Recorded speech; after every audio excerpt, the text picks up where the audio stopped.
नमस्कार दोस्तों, AIO education channel में आपका एक बार फिर से स्वागत है। आज हम पढ़ने जा रहे हैं क्लास 7 का चैप्टर बाल महाभारत की पूरी डिटेल एक्सप्लेनेशन, वो भी आसान हिंदी में। तो चलिए बिना देरी किए हम शुरू करते हैं। भीम के शारीरिक बल और अर्जुन की युद्ध कला से दुर्योधन को अत्यधिक जलन थी। उसने अपने मामा शकुनी और कर्ण से मिलकर पांडवों के नाश की योजना बनाई। युधिष्ठिर की लोकप्रियता निरंतर बढ़ रही थी और लोग उन्हें राजा के रूप में देखना चाहते थे। इस कारण दुर्योधन और भी अधिक चिंतित हो गया। उसे ये खतरा महसूस हुआ कि यदि पांडव जीवित रहे तो कौरवों का राज सिंहासन खतरे में पड़ सकता है। इसी कारण उसने एक घातक योजना बनाई जिससे पांडवों को खत्म किया जा सके। दुर्योधन ने अपने पिता धृतराष्ट्र से कहा कि वे किसी तरह पांडवों को वाराणावत भेज दें। उसने अपने पक्ष में माहौल बनाने के लिए कई कूटनीतिक चालें चलीं। दुर्योधन ने अपने पिता पर दबाव डालने के लिए उनके मंत्री, सभासदों और अन्य कौरवों की मदद ली। इन सभी ने मिलकर धृतराष्ट्र को ये समझाया कि यदि पांडव हस्तिनापुर में रहेंगे तो निरंतर उनके प्रति जनता का प्रेम और बढ़ेगा, जिससे भविष्य में कौरवों के लिए खतरा उत्पन्न हो सकता है। इस प्रकार दुर्योधन ने अपनी योजना को साकार करने की दिशा में एक कदम बढ़ा दिया। दुर्योधन के कई साथियों ने भी पांडवों को वाराणावत जाने के लिए प्रेरित किया। उन्होंने पांडवों से वाराणावत की सुंदरता और वहां के प्राकृतिक वातावरण की विशेषताओं का उल्लेख किया, जिससे वे वहां जाने के लिए उत्साहित हो सकें। उन्हें ये भी बताया गया कि वहां हर वर्ष एक भव्य मेला लगता है, जिसमें भाग लेने के लिए अनेक राजा और राजकुमार आते हैं। अंततः धृतराष्ट्र ने अनुमति दे दी और पांडव अपनी माता कुंती के साथ वाराणावत के लिए निकल पड़े। दुर्योधन ने जब देखा कि पांडव वाराणावत जाने के लिए तैयार हैं, तो उसने अपनी योजना को मूर्त रूप देने के लिए अपने मंत्री पुरोचन को वाराणावत भेज दिया। पुरोचन को ये जिम्मेदारी दी गई कि वह वहां जाकर एक ऐसा भवन तैयार करे जो आग में जल्दी जल सके।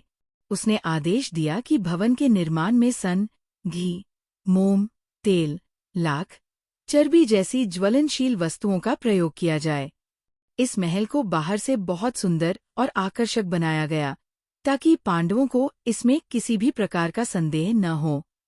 पुरोचन ने पहले से ही एक वैकल्पिक भवन तैयार करवा रखा था ताकि जब पांडव वहां पहुंचे तो उन्हें सीधे लाख के भवन में न ठहराया जाए। ये सारी योजना इस प्रकार बनाई गई कि किसी को भी दुर्योधन पर संदेह न हो।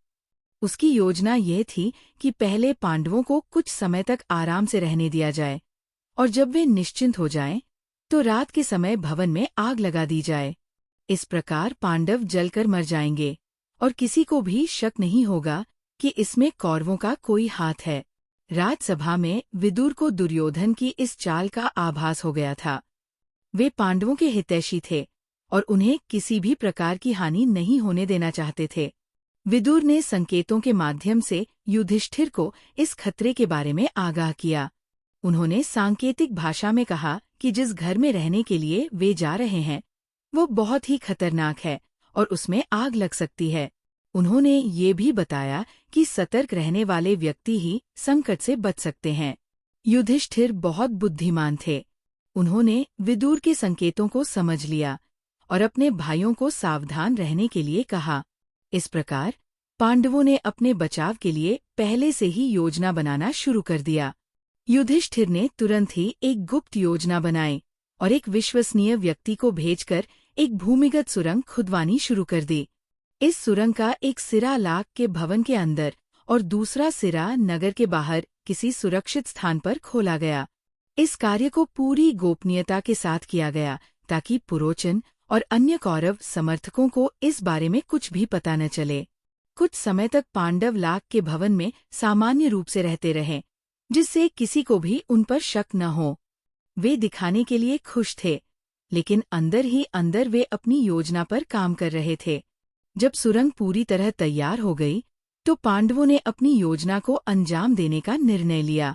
एक रात जब पुरोचन गहरी नींद में सो रहा था, तब भीम ने पूरे भवन में आग लगा दी। लाख का बना वो भवन तेजी से जलने लगा। उसमें रखा हुआ तेल, घी और अन्य ज्वलनशील पदार्थ आग पकड़ने में सहायक बने। देखते ही देखते पूरा भवन धधकने लगा। भीम ने सभी भाइयों और माता कुंती को सुरक्षित रूप से सुरंग के माध्यम से बाहर निकाल दिया। वे उस सुरंग से होते हुए नगर के बाहर एक सुरक्षित स्थान पर पहुंच गए। इस प्रकार उन्होंने दुर्योधन की योजना को असफल कर दिया और स्वयं को भी मृत्यु से बचा लिया। वारानावत में जब लोगों ने ये देखा कि लाख का घर पूरी तरह जलकर खाक हो गया है, तो वे ये समझे कि पांडव और कुंती उसमें जलकर मर गए हैं। ये समाचार जल्द ही हस्तिनापुर पहुंचा। दुर्योधन और शकुनी ने जब ये सुना तो वे अत्यंत प्रसन्न हुए। उन्होंने ये मान लिया कि अब पांडव इस संसार में नहीं रहे और अब कौरवों को राजगद्दी प्राप्त करने में कोई भी बाधा नहीं होगी। लेकिन विदुर को इस घटना पर संदेह था। वे जानते थे कि युधिष्ठिर इतने मूर्ख नहीं थे कि वे दुर्योधन की चाल को न समझ सकें। वे समझ गए कि पांडव किसी न किसी तरह बचकर निकल गए होंगे। हालांकि उन्होंने इस बारे में किसी को कुछ नहीं बताया, लेकिन वे भीतर ही भीतर इस बात से आश्वस्त थे कि पांडव जीवित हैं और सही समय आने पर वे फिर से सामने आएंगे। अब हम देखते हैं कुछ महत्वपूर्ण प्रश्न उत्तर। प्रश्न: दुर्योधन को पांडवों से ईर्ष्या क्यों थी? उत्तर: दुर्योधन को भीम की शारीरिक शक्ति और अर्जुन की युद्धकला से गहरी ईर्ष्या थी। साथ ही जनता युधिष्ठिर को राजा बनते देखना चाहती थी, जिससे दुर्योधन असंतुष्ट था।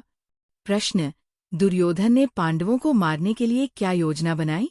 उत्तर: दुर्योधन ने अपने मामा शकुनी के साथ मिलकर लाख का घर, लाक्षागृह बनाने की योजना बनाई, ताकि पांडवों को उसमें ठहराकर आग लगाकर मार दिया जाए। प्रश्न: लाक्षागृह को किसने बनवाया और इसमें कौन कौन से दहनशील पदार्थ प्रयोग किए गए? उत्तर: दुर्योधन के आदेश पर उसके मंत्री पुरोचन ने लाक्षागृह बनवाया। इसमें लाख, घी, तेल, मोम, सन और चर्बी जैसे जल्दी जलने वाले पदार्थों का उपयोग किया गया था। प्रश्न: पांडव लाक्षागृह से बचने में कैसे सफल हुए? उत्तर: विदुर ने गुप्त रूप से पांडवों को इस षड्यंत्र की जानकारी दी।